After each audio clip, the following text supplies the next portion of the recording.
In 2026, most people will not feel fear. They will feel confusion. Not because something sudden happens, but because what once worked stops working quietly. They will keep their routines. They will keep their assumptions. They will wait for conditions to normalize. And slowly, they will lose leverage. This does not happen because they are reckless. It happens because they misunderstand one law, a law of money that does not announce itself, a law that operates with or without consent. Most people will still ignore it. The law is simple. Money follows structure, not effort, not hope, not patience. Structure. For generations, people were taught a comforting story. Work hard, stay loyal, be consistent. Time will reward you. That belief feels responsible. It feels ethical. It feels safe. And over long periods, it becomes dangerous. Effort is not the mechanism. Time is not the mechanism. Good intentions are not the mechanism. Money moves towards systems that endure stress, away from systems that cannot. This is where people get trapped. They build lives that only function when conditions cooperate. Steady income, predictable expenses, stable institutions. When one assumption fails, everything tightens. The next decade does not punish ignorance. It punishes fragility. Income becomes less reliable. Costs become more volatile. Rules change slowly. Pressure arrives quickly. The law most people ignore is this. Money rewards resilience. Not intensity. Not sacrifice. Resilience. Resilience means interruption does not ruin you. Resilience means volatility does not force decisions. Resilience means time works in your favor. Money flows toward that because risk avoids it. Most people optimize for efficiency. They remove slack. They tighten margins. They eliminate unused capacity. They feel productive. They feel disciplined. They feel smart. Efficiency looks impressive until stress arrives. Buffers are removed first. Buffers absorb shock. Without them, small disruptions compound. This is why people who look responsible often feel the most pressure. They have no margin, no flexibility, no optionality. The law does not care how hard you work. It cares how easily your structure breaks. The real objective is not growth. It is durability. Growth attracts attention. Durability attracts survival. Survival compounds quietly. Durability does not look ambitious. It looks boring. It looks conservative. It outlasts everything else. The solution is not clever. It is not optimized. It is not exciting. It is structured, repeatable, intentionally dull. First principle, reduce dependency before chasing returns. If one income source supports your entire life, you are fragile, no matter how large it is. Multiple income streams matter more than perfect investing. They lower pressure. They create time. They increase choice. Choice is underrated. Choice is protection. Choice prevents panic. Second principle, lower fixed costs permanently.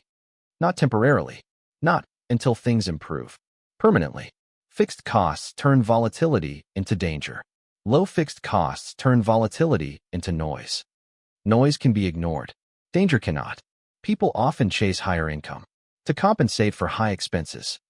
That works only while conditions cooperate. When they don't, expenses become liabilities.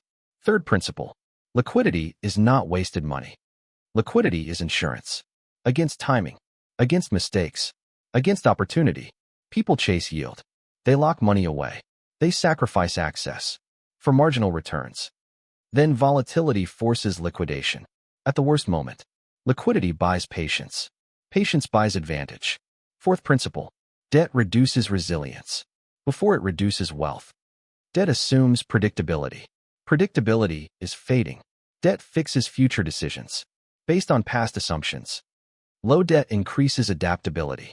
Adaptability keeps options open. Options matter more than forecasts. Fifth principle, plans must bend, not break. Rigid plans fail quietly. Flexible systems adjust invisibly. A rigid plan relies on certainty. A flexible system assumes change. Only one survives long-term. This approach requires no predictions, no market calls, no economic forecasts. It assumes instability. That assumption alone creates advantage. Simple math supports this. Lower expenses reduce required income. Lower required income increases survival probability. Higher survival probability allows compounding. People chase high returns to compensate for fragile structures. Strong structures require less return. That is the trade. Lower pressure improves decision-making. Better decisions reduce risk. Reduced risk improves outcomes. This is not theory. It is arithmetic. Discipline is the advantage, not intelligence, not speed. The discipline to maintain margin. The discipline to stay boring. The discipline to ignore optimism cycles. Most people fail during calm periods. They relax standards. They remove buffers. They assume stability has returned. Stability does not return. It pauses. Preparation is not fear. It is respect for reality. Optimism assumes cooperation. Preparation assumes friction. Only one builds margin. By 2026, the difference will be visible between those who optimized for comfort and those who optimized for resilience, between those who chased outcomes and those who built systems. Money does not reward belief. It rewards structure. You do not need urgency. You do not need anxiety. You need alignment with reality. Build financial systems that tolerate boredom. Design a life that survives indifference. Measure success by how little breaks under pressure. Because the future does not punish optimism. It punishes fragility. And the law of money does not change. Those who respect resilience keep their options. Those who ignore it lose them quietly. Preparation beats optimism every time.